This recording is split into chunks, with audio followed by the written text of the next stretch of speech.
This is part 4 in our video series of weighing theory versus the K. So we have gone over why the K outweighs theory. We've discussed impact framing this debate in terms of talking about what the role of the judge is, whether the role of the judge is to sort of make the world a better place or be like an empathetic human being concerned with the inclusivity of the debate space, or if the role of the judge is to be an objective adjudicator to determine who wins or loses the debate round.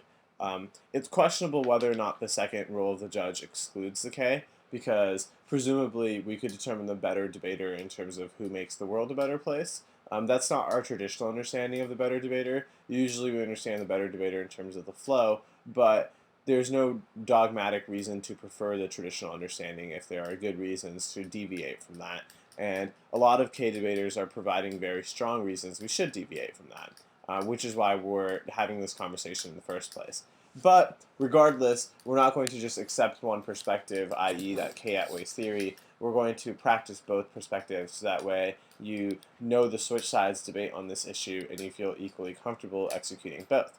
So if you listen to part 3 of this video analysis, you heard a long conversation on theory outweighs the K, and you heard a drill on it. And so if you're following along, hopefully you did your homework assignment, which was to redo that speech such that you get it perfect and incorporate all the feedback from the third part of the video. So now we're going to listen to the last installment of this video, and we're going to listen to the polished version of theory outweighs the K.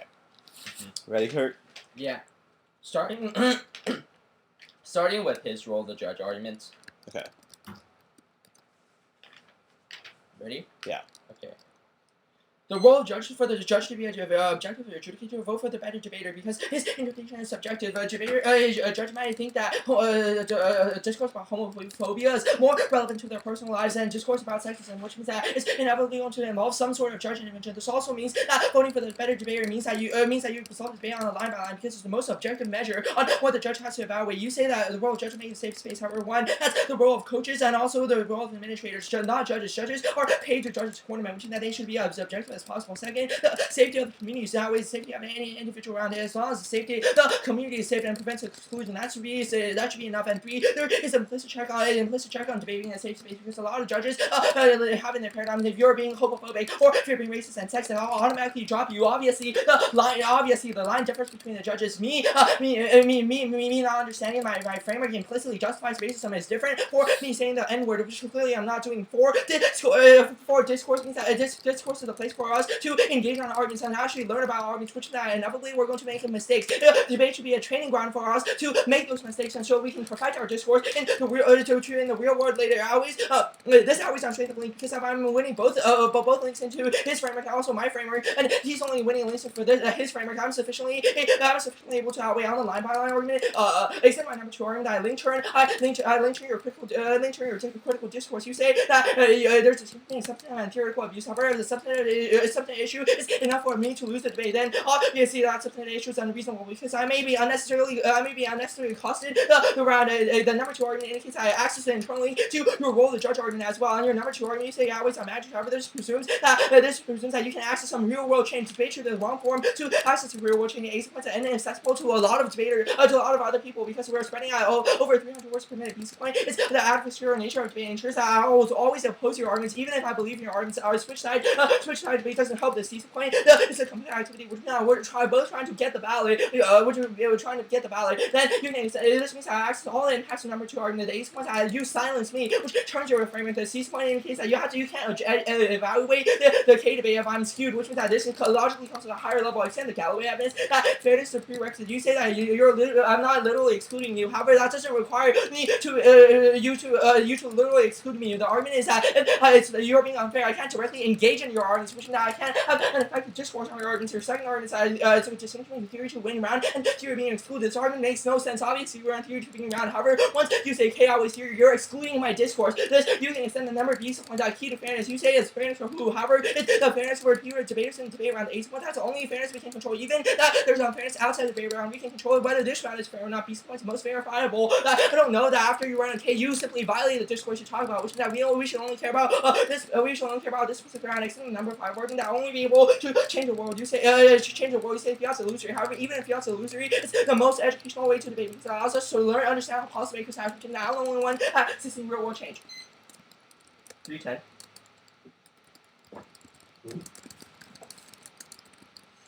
Okay, so I think this was okay.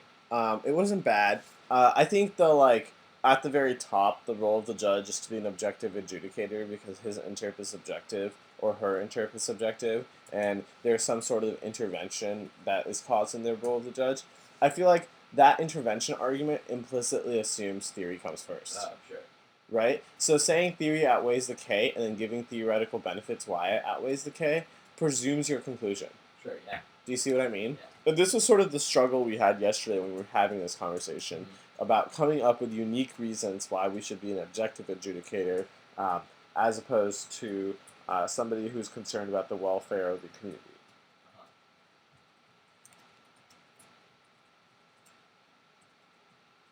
I think perhaps one argument you could make for why judges should not be concerned about the welfare of the community, but rather objective adjudicators, is you could say otherwise we start having a vigilante system of justice where each judge enforces what they believe makes the community safer, and we don't get to have community discourse on these issues and community consensus, and that's a far more effective way to make the space safer.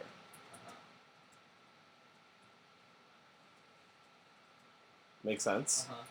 I think additionally you could say that it's a question of what your ethical obligation is. Your ethical obligation as a coach and as a person is to make the debate space safe, but your ethical obligation as a judge is to make the debate round fair. Sure. And this is informed by your contractual obligation and the very definition of a judge.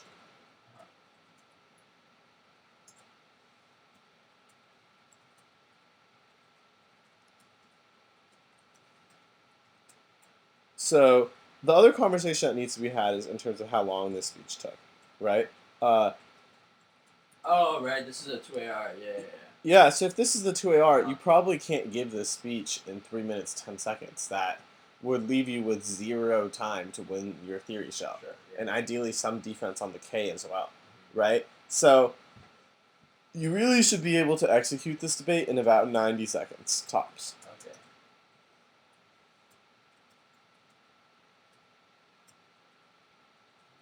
And so I think instead of line by lining it the way you do, I think you should just group it all and just make arguments down the list.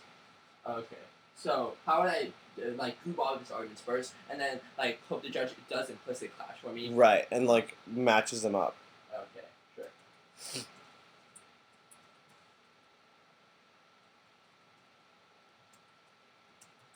But that's obviously not the preferred way, right? Because Definitely not the preferred way.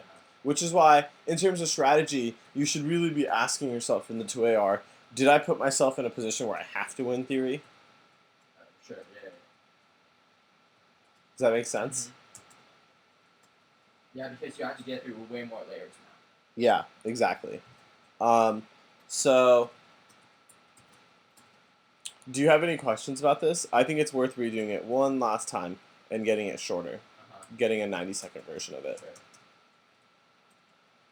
Cool? Questions? No, I'm good.